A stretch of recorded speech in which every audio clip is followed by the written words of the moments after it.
buenos días a todos. Encantados nuevamente de estar con ustedes en este su canal con mucha energía.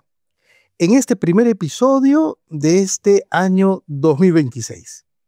Para nosotros va a ser siempre importante contar con el aliento que venimos recibiendo y ya pues porque vamos con este año, van a ser ya 3 años en el aire. Claro, tenemos como canal una vigencia de 1 año y 6 meses y nos alegra mucho haber tenido su sintonía, su audiencia y estamos seguros de que este año vamos a poder seguir informando de manera objetiva y trayendo a nuestro estudio a personajes calificados, a personas que dan un valor agregado importante para nuestra patria y que, lo más importante, son como nosotros, ciudadanos de a pie, peruanos que quieren al Perú y este año el lema de este canal es volver a enamorarnos de este país para lograr un desarrollo pensando en las futuras generaciones. En esta oportunidad tenemos a un gran invitado. Se trata del ingeniero Rómulo Mucho. Él ha sido exministro de Energía y Minas, pero tiene en su haber una trayectoria, pues, digamos, de un alto valor profesional, humano y también de esas fortalezas que le dan a las personas que así somos como nosotros, de la zona andina, que queremos también que nuestras zonas andinas conecten con este país que tanto, digamos, hace falta esa unidad. Eh, ya él nos dirá, ¿no? Porque yo sé que él es un ingeniero que ha nacido en Puno, y entonces para nosotros es con mucho orgullo le decimos, ¿no? Hemos tenido acá varios ingenieros de diversas partes del país, y ahora tenemos a un representante del sur del país. Con ustedes el ingeniero Rómulo Mucho. Ingeniero, muy buenas noches, bienvenidos a este su canal con mucha energía. Gracias, estimado ingeniero Roberto Tamayo. Como amigo, permíteme decirte, Roberto, primero felicitarte por este gran esfuerzo, gran trabajo que haces de difundir tecnología, ciencia, innovación y temas en los que el Perú realmente no avanza. No avanza porque ya sabemos que los países que han desarrollado en las últimas décadas, y hoy el último que es China, que avanza a pasos agigantados, diría hasta exponencial, lo ha hecho con el STEM, y es STEM. Y sí, para mayor comprensión, ¿qué es el STEM? Es pues el STEM, STEM, ¿qué quiere decir? Ciencia, tecnología, ingeniería y matemáticas. Simple.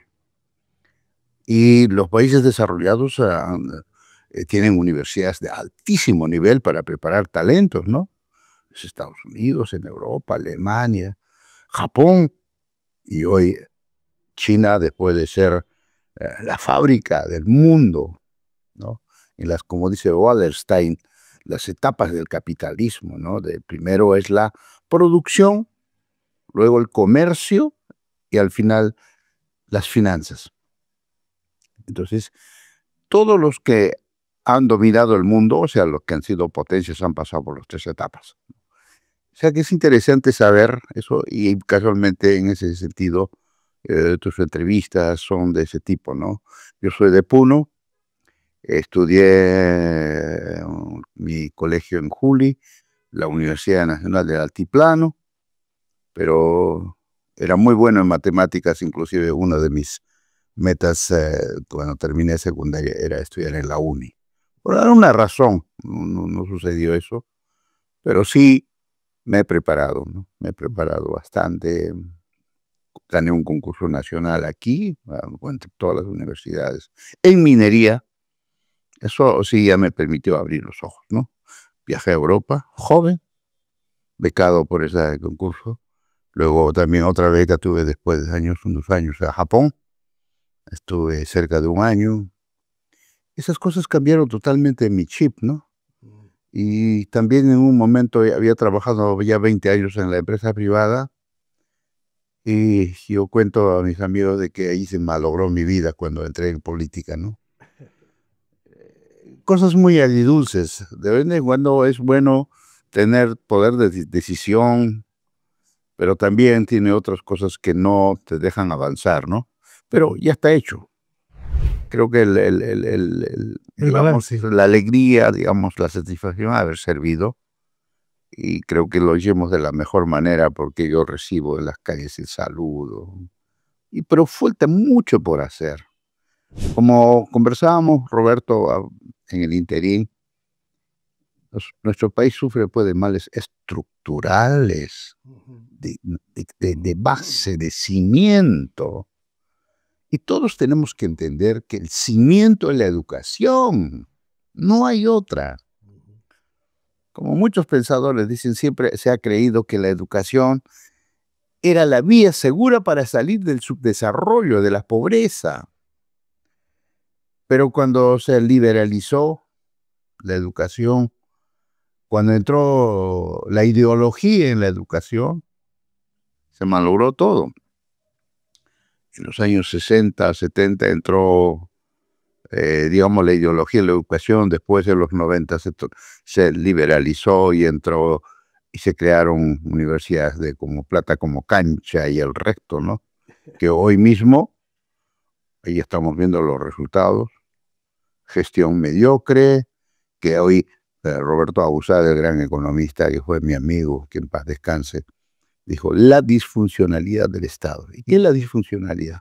Es incapacidad más corrupción, ¿no? ¿Qué es lo que está ahora en todos los niveles, ¿no? Todos los niveles del Estado.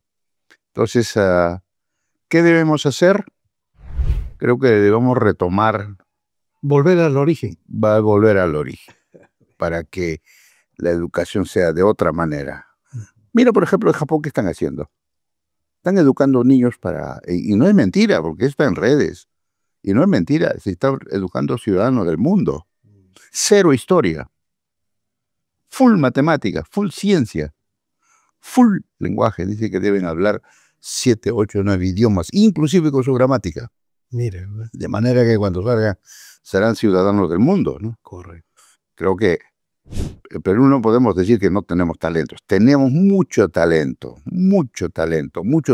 desperdiciado.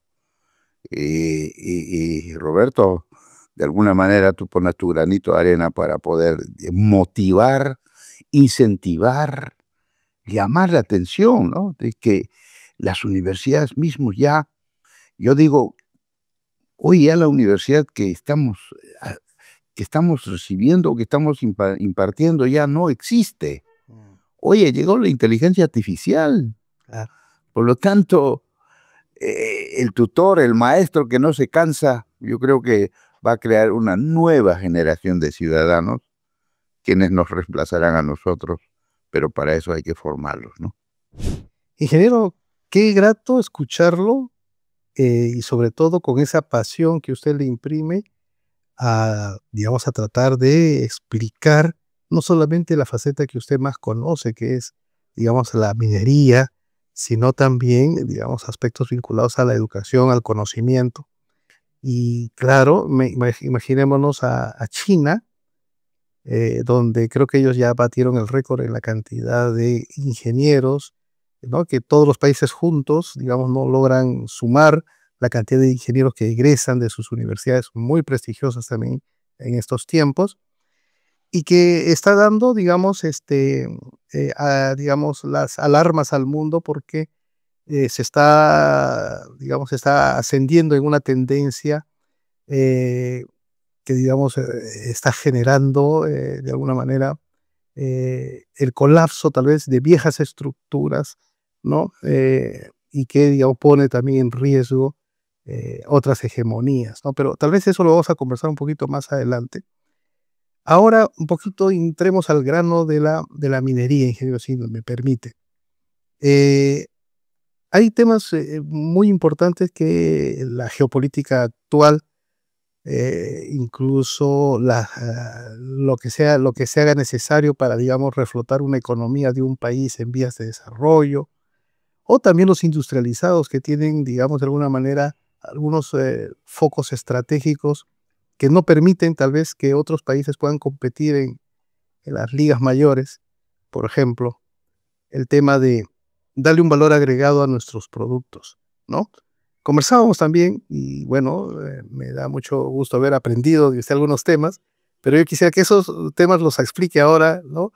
Para el público, nuestro público de alumnos universitarios, de jóvenes profesionales y también de muchos tomadores de decisiones que nos ven, ¿no? En el sentido de que yo le hice una pregunta al ingeniero Rómulo, ¿no? Le dije, ingeniero, ¿por qué no avanzamos a un valor agregado adicional, aparte de los concentrados, ¿no? Y entonces ahí había un tema que en ese cobre, en esos 3 kilogramos por tonelada, llegaban otros elementos más y explíqueme usted con los conocimientos que usted sabe que tiene. Mira, abracé la carrera de ingeniería en minas, que es lo cual me siento orgulloso. Antes de ser ingeniero, antes de estudiar, trabajé en una planta concentradora en Locumba, en Tacna, de la empresa Hochschild, que hasta el día de hoy existe, ¿no? Pero esa planta ya hace muchos años. Eso fue que abracé la carrera. Lo hice con mucho ahínco, con mucho gusto lo hice esta carrera, de manera que me volví pues estudioso. Y además, qué bien has dicho, hablar sobre el tema valor agregado, valor añadido. La minería da valor agregado, bastante valor agregado. ¿Y sabe por qué? Porque a veces se dice pues que se vende roca, ¿no? Vendemos rocas. En parte tiene cierta razón.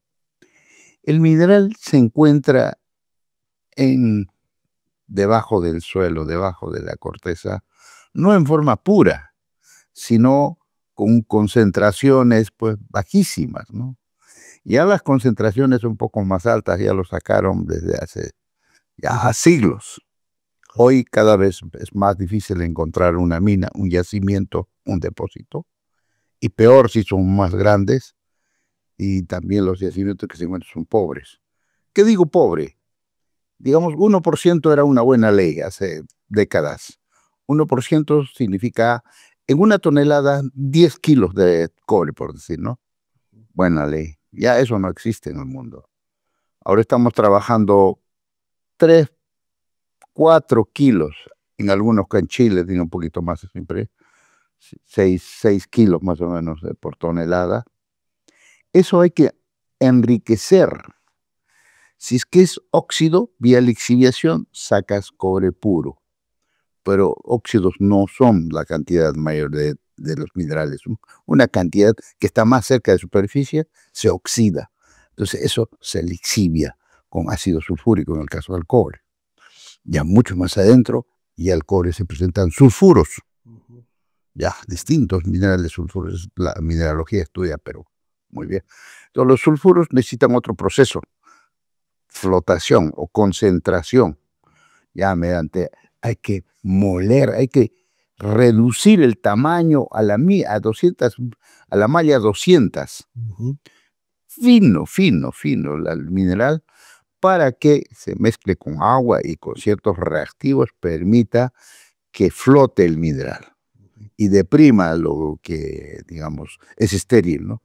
Entonces de ahí sale el concentrado de cobre, concentrado de plomo, concentrado de zinc. Hasta ahí llegamos.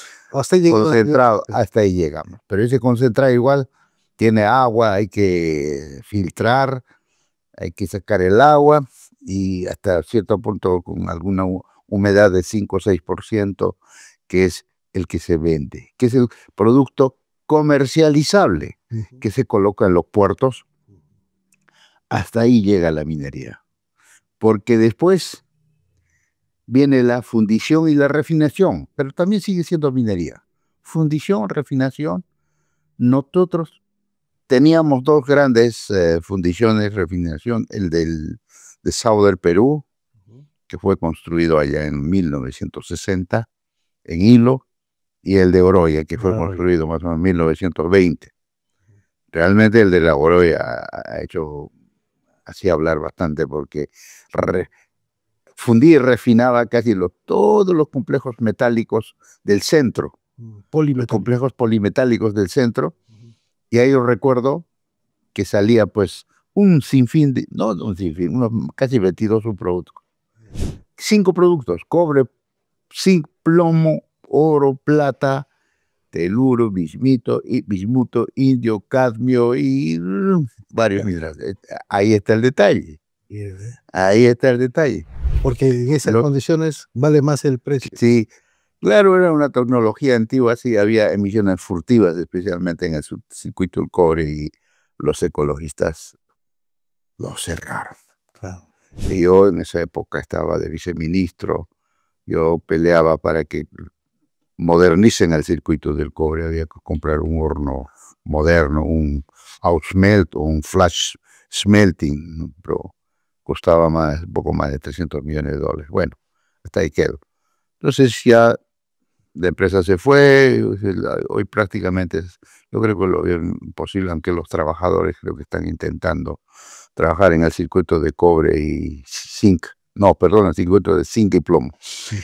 Y de allí supimos que nuestros concentrados tienen muchas más cosas, ¿no? Y ahora estudiando el tema de tierras raras, minerales críticos se llaman hoy, a raíz de que la Agencia Internacional de Energía,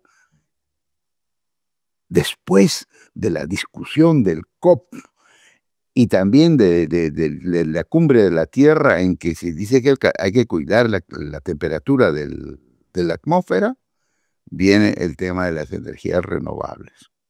Y las energías renovables necesitan metales. Ahí entra un cuadro que publica en el 2011, los tengo todo eso. En el 2021, la Agencia Internacional de Energía, que jamás había tocado el de los minerales, porque su tema era carbón, gas y petróleo, ¿no? Y hoy quien más estudia, analiza y llama digamos, al mundo es a la Agencia Internacional, la presencia de metales, que junto con los servicios geológicos, especialmente de Estados Unidos, han determinado país por país cuántas reservas hay de cada elemento y cuánto está la producción, el consumo en el mundo por país, y al final va a existir un riesgo de suministro. Y de ahí sale el término minerales críticos.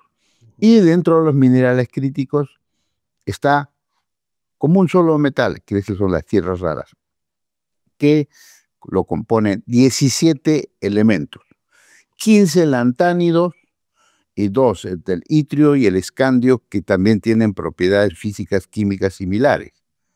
Y estas tierras raras, si bien es cierto, ya a los chinos ya habían visto que era importante, porque recordemos que en 1992 Deng Xiaoping ya lo dijo: Oriente Medio tiene petróleo, China tiene tierras raras. O sea que empezaron a preparar en las universidades técnicos científicos para detectar, para ver. Si bien es cierto, tiene yacimientos, pero hoy tiene dominancia total, es que acopia del mundo mediante los concentrados que compra. Claro, entonces, con la tecnología que tienen, ellos aplican esa tecnología a los concentrados y de ahí con un proceso de refinación obtienen esas. Y tienen todos los elementos, y hoy el mundo depende de ello, porque sin estas tierras raras no hay alta tecnología, no hay armas, no hay misiles, no hay aviones. No son los famosos chips. No hay aerogeneradores, no hay chips. No hay los superconductores.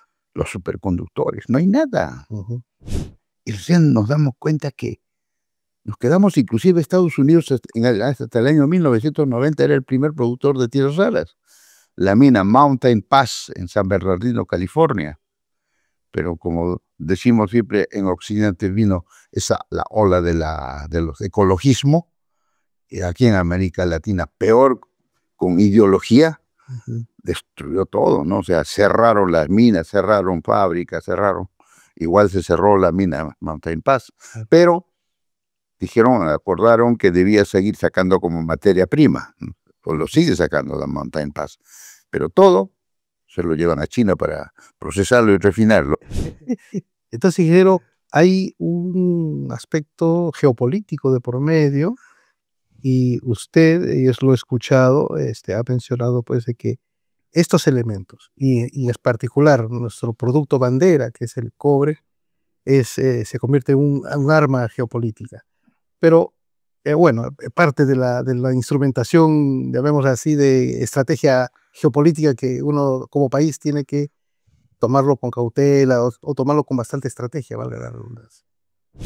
Pero permíteme completar porque no he dicho el valor añadido, valor agregado. Ah, todavía, bien. Porque purificas todos los metales, Ajá. ya no es el tema del minero, como en petróleo dicen el upstream, downstream, ¿no? Upstream, hasta el upstream llega al minero. Al downstream es la industria. Y no es una sola empresa. Tengo sendas presentaciones sobre eso. El valor añadido del cobre, el valor añadido del litio, del cobalto. Un elemento lo usan muchas industrias, muchos productos.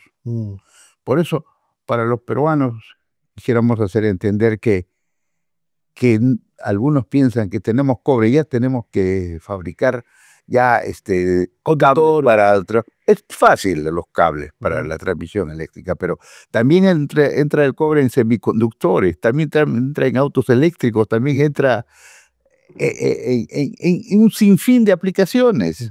Comunicaciones, ¿no? O sea, Todo, comunicaciones, igual el zinc, igual en varios productos, el litio. Por ejemplo, voy a dar un ejemplo, ya, litio.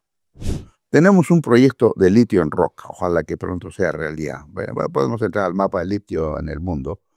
El litio puede ser un ejemplo. Si la tonelada, en este momento está casi $10,000, la carbonato de litio, que es el producto que obtienes, ya comercializas. Eso es lo que el mundo compra. ¿Ves? El resto viene una serie de procesos y son distintas empresas que lo van añadiendo valor. Empieza otro dándole 10 veces, el otro dando esas 10 veces en 20 veces, en 30, 40, 50. Al final, un promedio de 100 es el valor que le añade valor. Si ese costara $10,000 por 100, ese litio colocado ya en un paquete de baterías de un carro eléctrico es 100 veces el valor. O sea, pero ese añadido aplica mucha ciencia, mucha tecnología.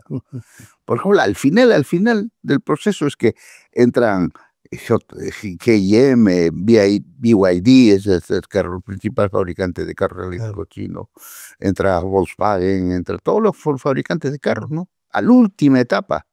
No es que ese fabricante, desde que el litio tiene que nuevamente usar catalizadores, porque no solamente es litio, tiene cobalto, níquel, manganeso, otros metales y cobre, todo un proceso. Después viene un proceso de fabricación de las mismas carcasas.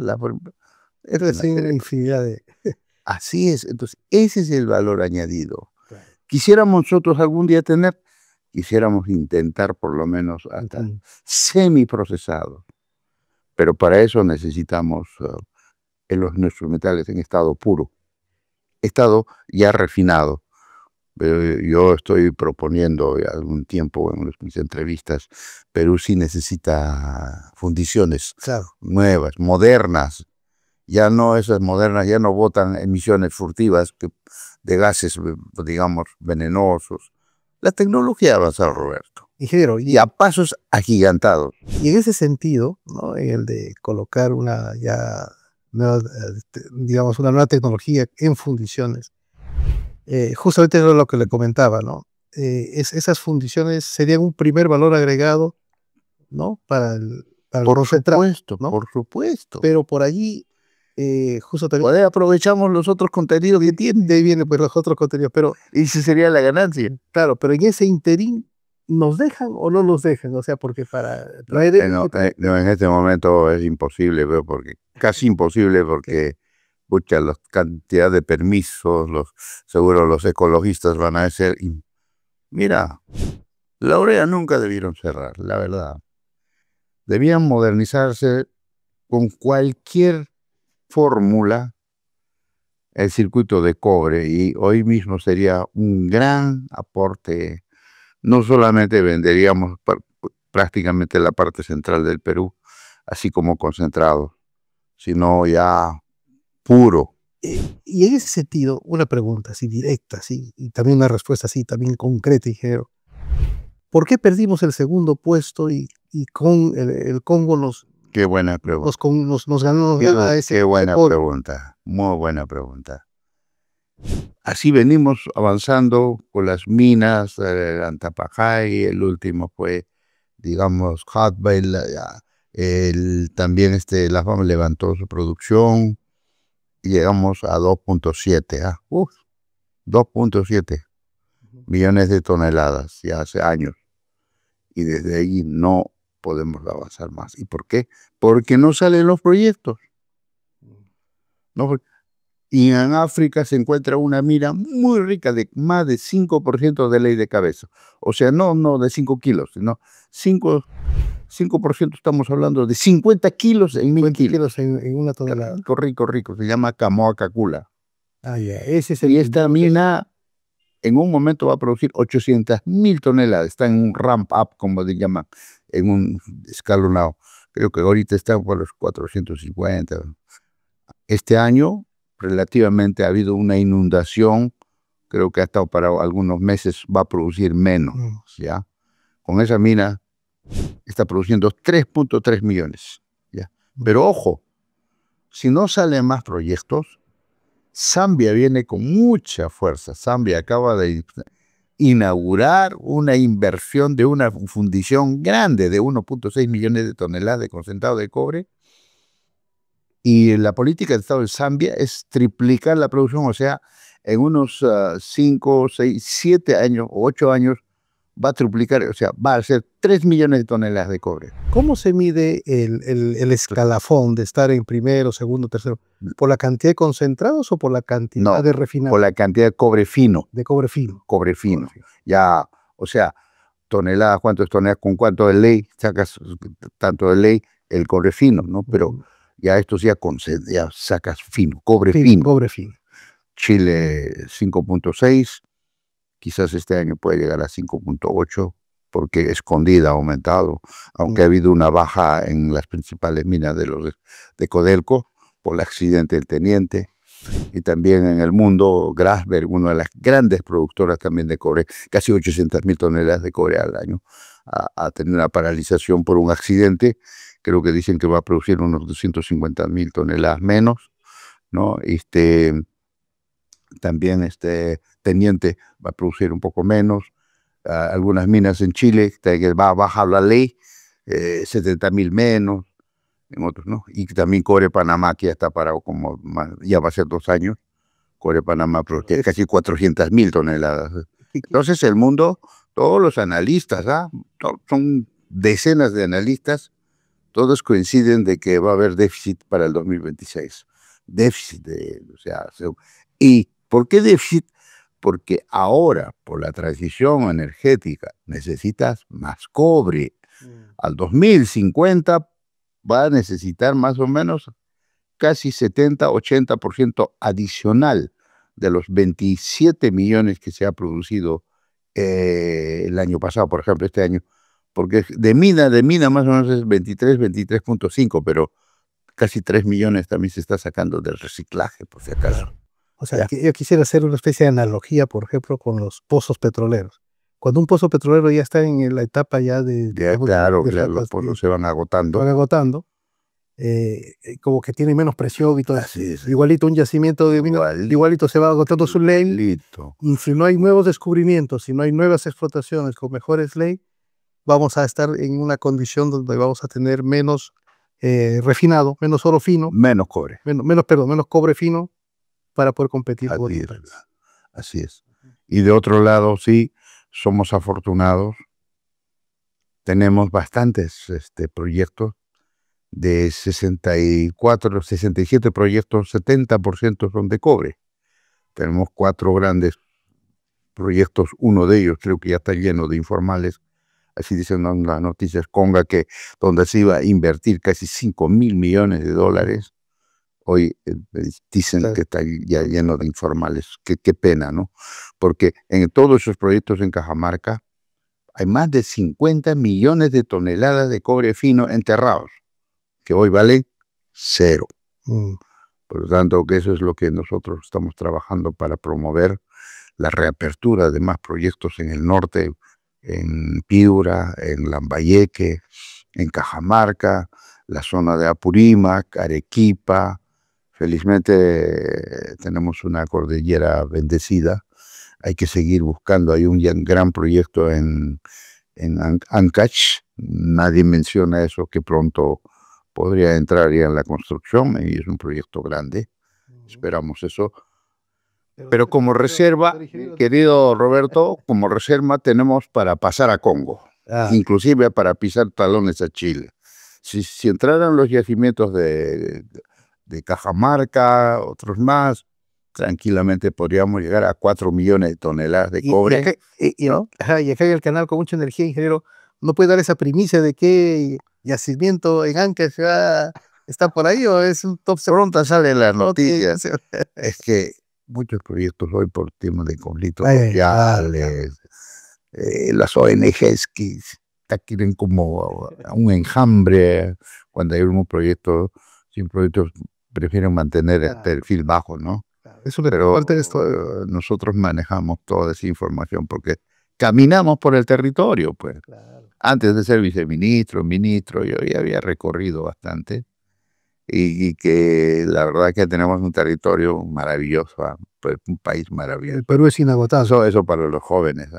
No, los recursos sí se agotan, hermano, pero ese recurso debe servir casualmente para desarrollar, investigar, sacar unicornios. Unicornios, tú sabes, es un aplicativo que beneficia a la gente, ¿no? Claro. Rappi su colombiano, Mercado Libre argentino, Uber es americano, y que han cambiado la vida de la gente. El Airbnb, no necesitas hotel, un Airbnb es mucho mejor que un Hay hotel. aplicaciones pues en esas plataformas fabulosas. Fabuloso, ¿no? Ajá. El Yape, ¿por qué no? El Yape peruano, Banco de RCP, y eso también creo que ya está llegando a Estados Unidos. Entonces, eso queremos de los jóvenes, iniciativa, pero debe haber incentivo del Estado, incentivo de las empresas. Hay una ley que me gusta, que una parte del porcentaje debes invertir en investigación y desarrollo y te lo descuenta, ¿no? Te lo descuenta, pero aparentemente no tenemos mucha industria, no tenemos manufactura. Por eso que la bolsa del Perú lo compone, ¿no? Más es el comercio, muy fuerte, la minería en 10%, la agroindustria que está la agricultura más o menos está al rango de 7% del PBI, ¿no? Y nosotros necesitamos ser un país industrializado. Pero si algo tengo que añadir en respecto a eso es que gracias a la minería hay muchas empresas, muchos peruanos muy inteligentes, están fabricando equipos. No voy a decir nombre, ya hay unas cuantas empresas que exportan maquinaria. Sí. Exportan maquinaria, y el último año ha llegado a 800 millones, por si acaso, de exportaciones maquinarias, herramientas, procesos, que es buena noticia, pero eso en Chile es lejos, mucho más lejos. Por eso que en Chile los proveedores representan casi el 7%, aquí estamos todavía en 4%. Por eso, la minería, entonces, 10 más 4, 14% del Producto Bruto Interno, ¿no? En Australia han desarrollado mucho más eso, lo llaman los famosos METS. Ellos ya son, si la minería da 10%, también los proveedores dan 10%, por lo tanto la minería aporta un 20% del Producto Bruto Interno. Directa e indirectamente. Así es, así es. Ingeniero, pasemos a otro punto importantísimo, y es que usted ha sido pues también una persona que ha estado, digamos, de alguna manera muy involucrada, digamos, yo pienso positivamente, con el tema del reinfo, o digamos, de tratar de formalizar a los mineros, digamos, informales. por las noticias uno ve que, digamos, claro, no vamos a entrar en el ámbito político, decir, están postergados y postergado este tema, pero quisiéramos para nuestra audiencia joven un poco explicarles, quisiera que usted les explicara la problemática en sí. Yo le voy a decir mi visión cómo es. Hay un denuncio que es, digamos, formal, de empresas formales, pero hay aspectos que, digamos, incluso no se pueden desarrollar por el tema este, como usted dice, a veces de los permisos o de los conflictos sociales. Entonces, digamos, supersticiamente llegan mineros informales, se asientan y comienzan a desarrollar ciertas explotaciones que a veces incluso atentan contra todo tipo, digamos, de sostenibilidad ecológica y todo eso, porque estamos viendo también los dragados que están haciendo en los ríos, en la Amazonía y todas estas cosas. Y a lo mejor de ahí incluso se mezclan, ¿no? De mineros que son informales, artesanales, con mineros ilegales. Denos una pequeña apreciación suya. Mira, Ajá. voy a ser muy breve, Ujú. no me gusta hablar sobre eso. Yo con ministro, con un equipo hemos desarrollado un proyecto de ley. Y ese proyecto de ley nunca se ha debatido, nunca se ha debatido, hasta lo han archivado. Y creo que teníamos la herramienta como para analizar, debatir y qué falta, de repente falta algún incentivo o algún vacío en este proyecto, no se debatió. Nada más yo puedo decir que tenemos la intención de ordenar, regular, que la pequeña minería ha existido siempre y existe en el mundo. No estamos contra eso porque da trabajo, pero si trabajaran de una manera ordenada, ¿no? En acuerdo con los concesionarios, porque para eso sí tiene que haber un diálogo franco y sincero. Yo creo que tiene solución, pero cuando no hay voluntad, y te lo digo, del mismo Estado, ¿ah? No hay voluntad. Y también las personas cambian y hay intereses, hay política desde que se mezcla con eso, se complica, pues, ¿no? Hoy yo ya no quiero tratar el tema, pero sí, como conclusión puedo decir que hay que juntarse, hay que conversar entre todos para una solución y que sea consensuado, ¿no? El pequeño minero debe trabajar de una manera ordenada, más allá de sus impuestos, que yo como peruano dije, no estoy interesado en los impuestos, sino que haga bien las cosas, o sea, no deje tampoco pasivos ambientales, Claro.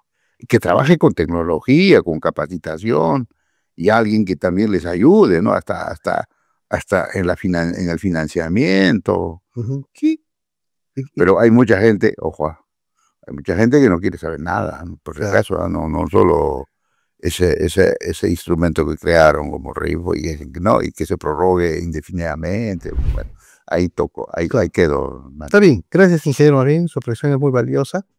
Yo también por ahí estaba enterado de que también a veces había oposición cierta a la fiscalización que podría haber posterior. Pero bueno, ingeniero, en ese sentido, mire, Hablemos de energía. sí, sí, hablando como país, ¿no? O sea, estamos muy divididos, es decir, no hay un norte, no hay un qué se quiere para el país, ¿no? Ahora pasando el tema de energía, ¿no? Por ejemplo. Ahí yo tengo todavía un poquito más de bagaje en el asunto y noto que desde hace unos 20 años atrás, tal vez, poquito más, eh, el Perú no está sin rumbo, está sin norte, no hay una política energética clara. Bueno, esto, digamos, al margen de cualquier, digamos, enfoque político que uno quiera tenerlo, no, o sea, uno va hablando como peruano, ¿no? Porque, por ejemplo, hay en el Perú muchas fuentes primarias y también hay muchas tecnologías que explorar, ¿no? Pero no nos juntamos, ¿no? Para nada. O sea, no hay una integración, por ejemplo, de poder decir, vamos a ver cómo hacemos una explotación correcta de las reservas de gas. Vamos a ver cómo avanza la demanda en los aspectos, por ejemplo, de los nuevos proyectos de minería. Así como, por ejemplo, no sé si lo hacen bien o mal, ya no le he hecho seguimiento ahora último, por ejemplo, a esta unidad minero-energética que tiene Colombia, ¿no? La famosa UPMES. O sea, es decir, no hay ni planificación indicativa, ¿no? Hay organismos que planifican, pero no dan, digamos, los resultados tal vez concretos para decisiones, porque al final toda decisión es política. Y entonces, por eso parece que como que estamos, digamos, sin rumbo, pero y hay muchas cabezas pensando al unísono y queriendo tal vez hacer cada uno un poco lo que está dentro de su ámbito de competencia. Y entonces, ¿cuál es su visión de eso? Seamos sinceros, Ujú. no tenemos un plan estratégico de desarrollo. Fujimori, una de las cosas malas que hizo, así como liberalizó la educación, otra fue eliminar la Oficina Nacional de Planificación. Y se implementó ese plan. Mi respeto a ese plan. Es bonito el trabajo, pero no tiene carácter mandatorio. No tiene un carácter de que obligue a los ministerios a usar ese plan de desarrollo. Porque cada uno hace lo que puede hacer, bien, mal. Al final es la gestión la que sale mal, pero uno crece. Pero uno crece, no produce, no vende más. Tenemos un mal terrible. Inclusive tuvimos algunas épocas muy buenas, como por la salida de precios. El segundo gobierno de García realmente fue espectacular, hasta el extremo que en el 2011 nos decían milagro peruano, cuando los indicadores socioeconómicos se habían reducido después del desastre de Alan García. En 20 años, realmente espectacular. De más de 6 peruanos, pobres de 10, se había reducido a 2. No había reservas internacionales, ya había. Las exportaciones habían crecido ostensiblemente, porque yo recuerdo cuando llegué al Congreso en el año 2000, exportábamos 7.000 millones de dólares, la mitad era minería. Y en agricultura exportábamos 700 millones de dólares, por si acaso tengo buena memoria. Y todo era café. Café. Después de la ley de promoción agraria empieza el milagro, ¿no? Es un milagro. Bueno, estamos llegando a 13.000 millones de dólares, ¿no? Un poco también se ha estancado Perú. Temas de leyes. Y bueno, el tema de lo que veníamos hablando es que no hay planificación. Entonces, todo es improvisación, todo es lo urgente, no lo trascendente. ¿Y quién quieren resultados ya? Aunque así se haya gastado mal, pero para la foto. Cuando puedes haber empezado una obra, quizás no aparezca, pero eso debe ser continuado. Además, como te decía hace rato, el famoso complejo de Adán, el maldito complejo de Adán que tenemos los peruanos, de que solamente lo que piensa es, pienso yo, debe valer, no lo que piensa el otro. Y se deshace, se empieza de nuevo, viene otro, igual lo deshace, y así queda el país, ¿no? Por eso en vez de avanzar, no avanza, pues. Oye, 280.000 millones, cerca de 300.000 millones del Producto Bruto Interno, para mí es mísero. El Perú, por todas las condiciones que debería estar 500, 600.000 millones de dólares de Producto Bruto Interno. Por eso necesitamos hoy crecer. Ni 5, 10% anual por 10 años. Vas a ver cómo transformamos el país. Sí, pues la demanda se ha estancado. Mira, demanda de nuestros productos existe en el mundo. Nuestros minerales nunca los cobres va a seguir subiendo, el oro ya sigue subiendo exponencialmente. Y los productos agroexportados siempre va a haber en el mercado. Y si hacemos industria, si hacemos manufactura, por eso hablamos de ciencia, pues hablamos de generación de conocimiento, de generación de valor y más honestidad y valores en los peruanos. Nadie nos para. Nadie nos para. Y buen gobierno, obviamente. Un gobierno que entienda qué es importante, no urgente. Pensar no en el corto plazo, sino mediano a largo plazo. Entonces, además no tenemos que inventar nada, tenemos que seguir la historia de países que han avanzado. Antes, siempre nos comparábamos con Corea, que en los años 80 los indicadores eran similares. Corea después de 40 años está en las nubes y nosotros seguimos. O como dice Latinoamérica, igual en los años 70 era más o menos 7.5% del PBI mundial. China era 1.5% del PBI mundial. Hoy día China ya pasó el 20% del PBI mundial. Inclusive como se llama, estoy quedándome corto. Muy, muy conservador. Ya pasó lejos. Entonces, con esto de los aranceles, se pensó que podía exportar menos. Porque sí, pues con Estados Unidos tiene un superávit enorme de más o menos casi 300.000 millones de dólares anuales. Pero con los aranceles se pensó que, si bien es cierto, el comercio con Estados Unidos ha bajado una quinta parte, pero China encontró otros mercados. Y su superávit este año va a pasar el $1 trillón, o sea, un millón de dólares. O sea, tiene mucha plata, pero está estableciéndose en todo el mundo, África, tiene su ruta. Latinoamérica, acá ya está, ¿no? Es la ruta. Pero esperamos que sea para bien, ¿no? Pero que sea para avanzar como país, ¿no? Entonces, ¿cuál es el mensaje? Que tiene que haber un plan estratégico de desarrollo que sea mandatorio, que todos los que toman decisiones, los ministros especialmente, deben seguir ese camino. ¿No? Y no porque no tengan que terminarlo, sino que si sale que venga el otro que termine, ¿no? O sea, que tiene que haber continuidad en las políticas de Estado. Pero desde cuando yo estaba en el colegio, ya un poco se oía hablar esa buena intención, ese anhelo, pero el complejo de Adán no nos permite. Sí, no nos permite. Y ahora, la alta rotación de funcionarios. Claro. Un experto europeo de la Unión Europea me invitó a un almuerzo, me dijo, este país es un país de las maravillas, me decía, porque vienen comisiones a prestar apoyo, ¿no? Qué bonito, planificamos una reunión, almorzamos, a ver, ¿qué vamos a hacer? Los caminos a tomar, listo, después de meses regresamos, otros funcionarios. O sea, lo que se ha hablado, nada.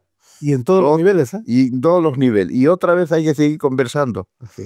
Bueno, los países pues dicen, no tienen, pues, no pueden inmiscuirse, pues, no, entonces, pero sí es muy triste, muy triste. Muy triste, y que eso es lo que está haciendo que en el Perú hay fuga de capitales con Castillo, que tocamos fondo, más de 20.000 millones de dólares se han ido. Y sigue fugando. Prueba de eso es que muchas empresas peruanas se están vendiendo, ¿no? Y también en esa época por censo, más de 400.000 jóvenes habían salido. Sigue saliendo los jóvenes, que es el talento, claro, que necesita el país para desarrollar. Y es ahí donde el Perú ha invertido también, o sea, ese invertido, por supuesto, y hace una maestría de 1 año y medio, 2 años, ya se queda a trabajar. Claro. ¿No vieron?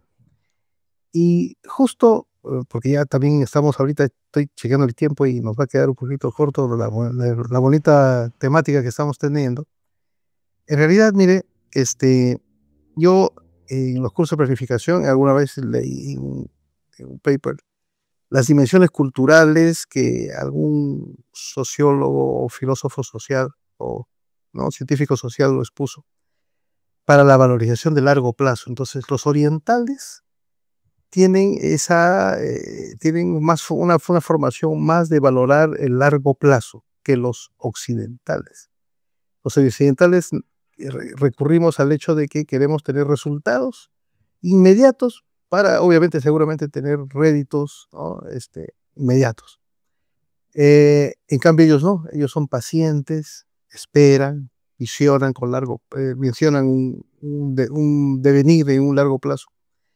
Tal es así que China está construyendo una central más grande que Tres Gargantas, ¿no? Claro, en el río Yarlun, Champo. Claro. Que va a invertir más o menos 167.000 millones de dólares. Claro. Y va a ser más del triple de las Tres Gargantas, Claro, más o menos. Estamos hablando de Tres Gargantas de 22.500 megawatts 22.5 gigawatts de capacidad, la más grande del mundo, ¿no? Así es, y en ese Y sentido... además avanza China en energía, no solamente esa, tiene otras hidroeléctricas más. y ahí... Aparte de eso, en energía, China hoy día tiene un plan muy grande. Hoy mismo hubiéramos hablado también bastante de energía porque es el último campo que me estoy dedicando. Ahorita hablamos de la energía, ¿no? Ahorita hablamos, permítame. Y entonces, ¿no? China avanza con otras tecnologías. Y una de esas otras tecnologías ha avanzado mucho, mucho, a tal punto de que ya a nivel de los países que son potencia y que, digamos, inspiran en los aspectos de investigación, en este tema de la fusión nuclear, ¿no? El Occidente ha visto con preocupación el avance de China y el desarrollo de centrales nucleares que va a tener con esas proyecciones que se han dado al 2050 o un poquito más. Y nuevamente en el mundo ha vuelto a florecer, a restaurarse lo que nunca debió apagarse, ¿no? Que es una tecnología nuclear madura y que, digamos, es el soporte, digamos, no contaminante de estos tiempos, ¿no? Podrá ser que no sea renovable, como algunos lo dicen, porque el uranio también se agota, pero tiene unas emisiones muy bajas y además con estas nuevas tecnologías, ¿no? Como son los reactores modulares, ¿no? Pequeños reactores modulares, ellos ya pueden, ya puede haber una economía distinta para esos pequeños reactores y entonces eso viene en boga. Si no hay energía, no hay nada. No hay desarrollo, no hay molino, no mueve nada. La energía es la que mueve el mundo. Más o menos los combustibles fósiles siguen reinando en el campo de la energía. De toda la energía de más o menos 350 exajoules que consume, hay que saber que 21% sigue subiendo, es energía eléctrica. Energía eléctrica siempre ha sido la base de la generación de energía eléctrica, como sabemos, ha sido el carbón, ha sido el gas natural, ¿no? El petróleo también. Pero a raíz del COP, de la conferencia de partes en que para cuidar el clima había que ya recurrir a las energías renovables, es que hay un cambio en el mundo, ¿no? Digamos, de objetivos, y que pusieron el net cero. El net cero decía que en el 2050 no se debía utilizar combustibles fósiles para generar energía, o sea, ni carbón, ni petróleo, ni gas natural. Tenía que garantizar una huella de carbono, ¿no? Y eso lo llama en el 2021, cuando saca el primer tratado, la Agencia Internacional de Energía. Yo, como ministro, fui a París, hablé con el doctor Fatih Birol, he hablado con el presidente del Organismo Internacional de Energía Atómica, con el director general, que ahora se está postulando para ser secretario general de las Naciones Unidas, Rafael Mariano Grossi, un argentino, que vino también al Perú, y también con William Macbeth, que es el director general de la Agencia Nuclear de Energía de la OSD, sede París, ¿no? Hablé con todos ellos y tengo mucha información. Entonces, casualmente China ha avanzado bastante, invertido 300, 400, 500, 1.000 millones de dólares en energía renovable. Y el año pasado prácticamente ya la suma de la energía renovable en China ya le pasó al carbón. Cosa grande, porque China ha sido casi 80% de la generación de energía en el pasado. Y se decía que era el más contaminante también. China invierte enormes cantidades y hoy sigue avanzando, inclusive de un año a otro incrementa en 200, 300 gigawatts de capacidad, a tal extremo que hoy mismo China ya consume alrededor de 9.200.000 no, 9.200 terawatts. En gigawatts es de 9 millones todavía, ¿no? Y Estados Unidos lejos, 4.200 más o menos, y lejos la India casi con 1.800, ¿no? Terawatts. Y nosotros estamos sacando una relación de Perú. Nosotros tenemos más o menos una capacidad instalada de 15 gigawatts, ¿no? Y lo que producimos 60.000 gigawatts al año, más o menos 160 veces es China respecto a Perú. Esa proporción. Y Estados Unidos casi 50 veces, ¿no? O sea, no existimos en el mapa, pues, ¿no? Pero eso debe servir para reflexión, pues, ¿no? Porque ya ellos han tomado al toro por las astas. Además, en energía nuclear, tú sabes que por 3 Mile Island, en 1979, el accidente en Pensilvania, después del accidente en 1986 en Chernóbil y en 2011 en Fukushima, ¿no? Los 3 accidentes nucleares más. Pero también el de Chernóbil, como sendas investigaciones lo han dicho, de que no era pues una central avanzada. Pues, bueno, después de que avanza la demanda de energía a un 3 o 4% anual,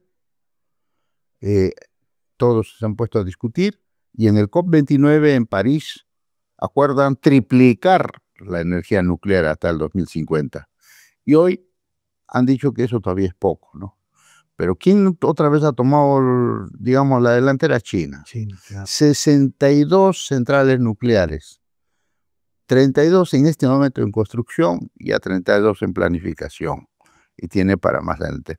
El sorpaso, como se llama cuando sobrepasa, más o menos debe ser en el 2032, en que ya China ha pasado largamente en la generación de energía electricidad a Estados Unidos, que tiene como 94 centrales, que hay que saber que una central nuclear promedio genera 1 giga o 1000 megawatts, 1000 ¿no? megawatts, claro. 1000 megawatts, algunas 900, 960, 900, algunos 1100, ¿no?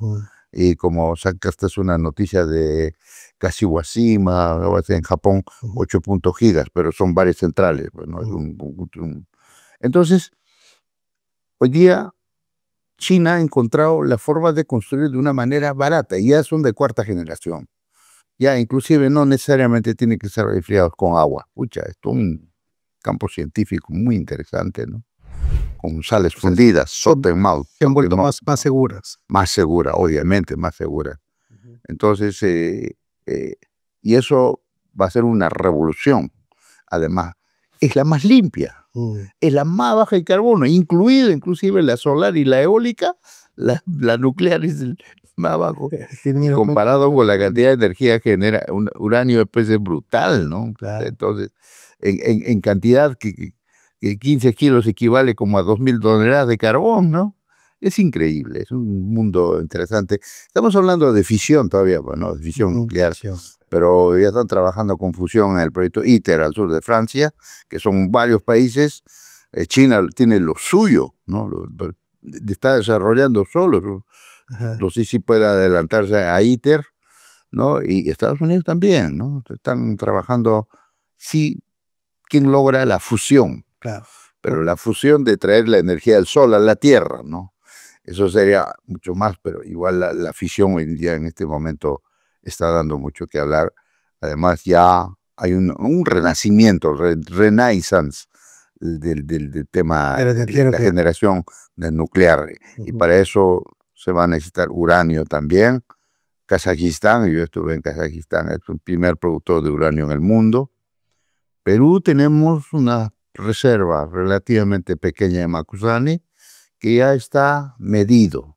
Estamos hablando de casi de 130 millones de libras, que más o menos equivalen a 50.000 toneladas. ¿Y puede ser explotada? Por supuesto, pero tiene que haber marco legal. Marco legal. Marco legal, ¿no? ¿Y cómo vamos a ir? El uranio es como cualquier metal. Lo han explotado en Estados Unidos, minas, ¿no? Hasta que entras a modificar alguna composición química es distinto, ¿no? Y emite de alguna manera sustancias radioactivas, pero igual que cualquier otro, se lixivia, se produce hasta obtener el concentrado del U3 o sub 8, ¿no? Entonces, pues, pero es conocimiento, Roberto. Eso es formaciones, preparaciones.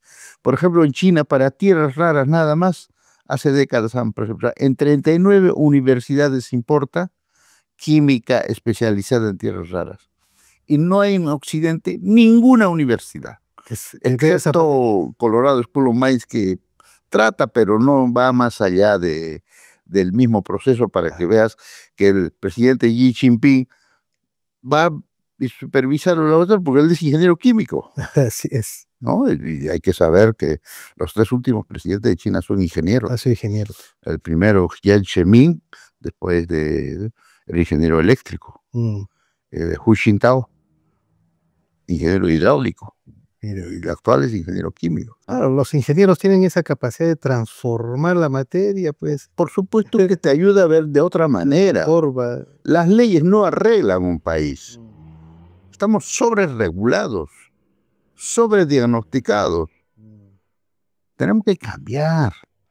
Esperamos que los peruanos piensen en el futuro quiénes van a conducir, ¿no? ¿Quién tiene la capacidad como para tener esa visión de cambiar las estructuras de nuestro país? Porque la ciencia es la que ha dado al mundo todo lo que tenemos. La ciencia, la transformación, porque la ciencia, ingeniería, toda la transformación de la materia prima, la generación de energía, la fabricación de estos instrumentos hoy día fabulosos que se han dado y se siguen inventando, y como dicen los prospectivos, hay muchas cosas que todavía no están inventadas, claro, que lo vamos a ver en los próximos años, ¿no? Cada vez, claro, la inteligencia artificial llegó con mucha fuerza, y eso de los centros de datos, que no estaba calculados en el crecimiento de la demanda, que ahora es brutal, brutal, y que en Estados Unidos, cada una de las grandes tecnológicas están haciendo contrato con las centrales nucleares, inclusive Microsoft va a echar en funcionamiento esta central de Three Mile Island, que estaba paralizado por el accidente, lo está reconstruyendo. Y están haciendo contratos con todos, Meta, Amazon, Oracle, todos. Claro. Y eso es una muestra de una ventaja adicional de las tecnologías nucleares, de la tecnología nuclear, su confiabilidad. Claro, por supuesto. Esas centros de datos no van a confiar en absoluto, no va a haber ninguna variación. Así es. O sea, ¿cómo se llaman eso? Tiene su nombre. Pues. La intermitencia. Claro, la intermitencia, o lo que no tiene la energía solar y el viento. Bueno, eso ha causado también el apagón en España. Ha habido una discusión enorme. Hay un poco. Yo he analizado todo lo que han dicho, cuál ha sido la causa del cero energético. Claro, sí. ¿No? Entonces ha sido pues la intermitencia, la sincronización, la sincronía, ¿no? Claro. Entonces, pues, el tema energético es fascinante, ¿no? Porque sin energía no vamos a vivir. Y otra cosa que ha aumentado la demanda es la ola de calor.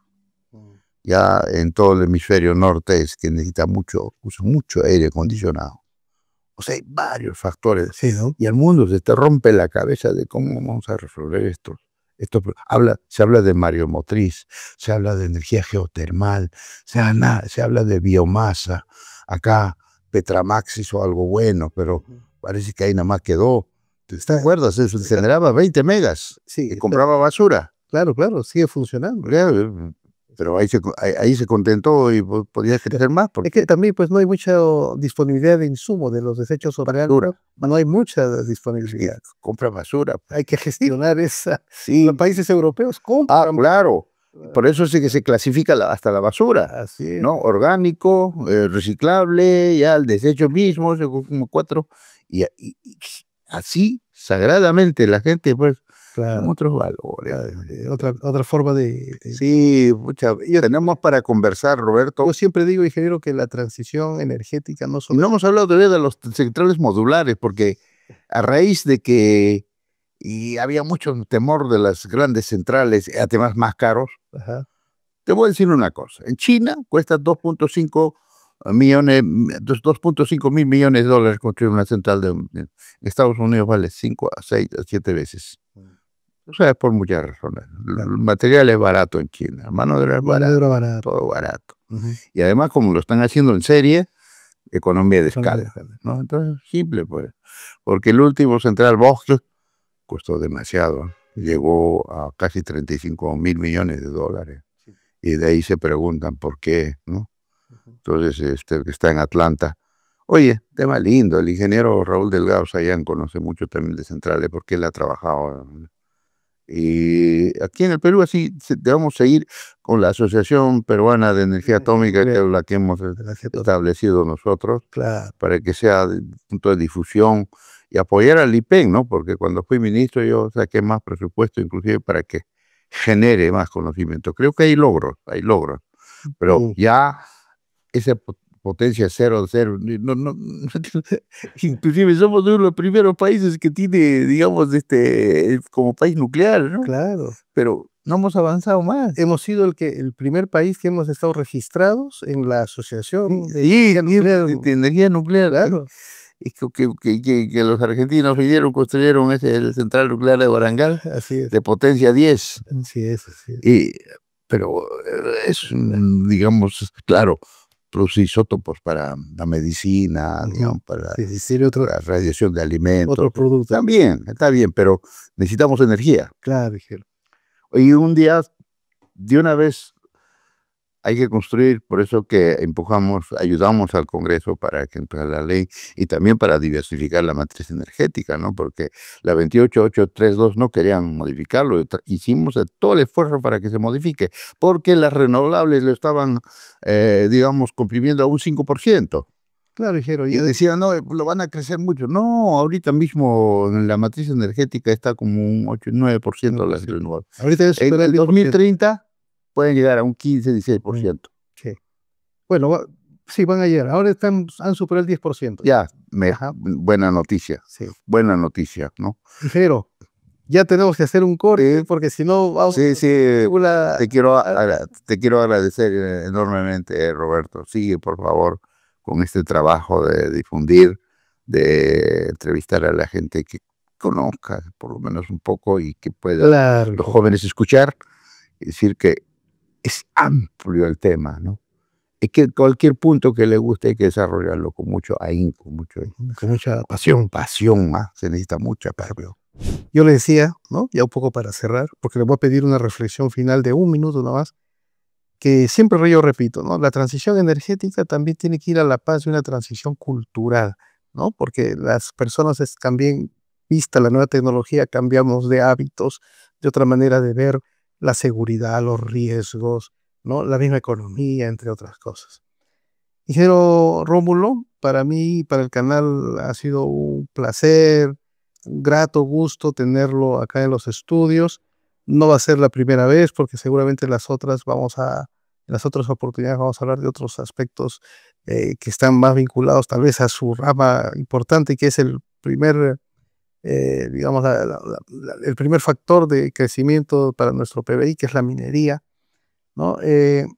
Ingeniero, por favor, le puedo pedir una reflexión final, ¿no? Para nuestros jóvenes, para las personas que incluso nos escuchan, esos tomadores de decisión que también a veces nos miran y que a veces también nos copian. Gracias. Sí. La reflexión que puedo dar es que preparémonos, especialmente a los jóvenes, preparémonos y conozcamos qué es qué y a fondo, porque fácil es por una fábula, por un relato, ¿no? Desvirtuar o hablar, digamos, que no es bueno cuando no conocemos a fondo. Ese es el tema. Nuestras mismas comunidades, que lean, que se informen para decidir lo mejor. Igual en las elecciones, pues, ¿no? No con emoción, con el corazón, sino con la cabeza, ¿no? Racionalmente, ¿no? Entonces, tenemos un país maravilloso, donde hay mucho por hacer en infraestructura. Estamos atrasados décadas. Solo Lima está atrasado 40 años en infraestructura. Y hoy es la ciudad más caótica del mundo. No puede ser. Y así no tenemos supercarreteras en el Perú donde podamos movernos fácilmente.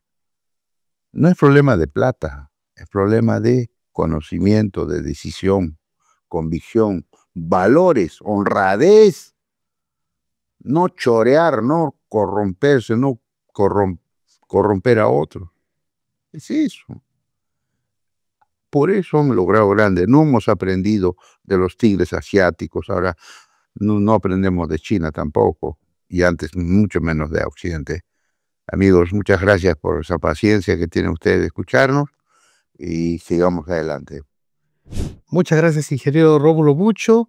Y nosotros, en su canal Con Mucha Energía, siempre estamos ahí dispuestos a llevarles la información, el conocimiento objetivo.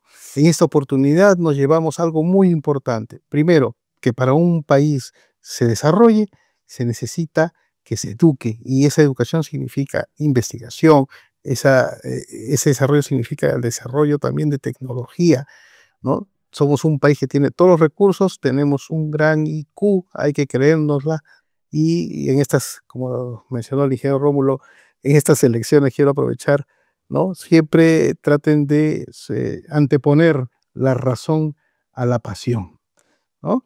Muchas gracias a todos. Si les ha gustado este programa, por favor, denle un like, suscríbanse, marquen la campanita, y con nosotros será hasta un segundo episodio en este 2026, siempre con mucha energía. Muchas gracias.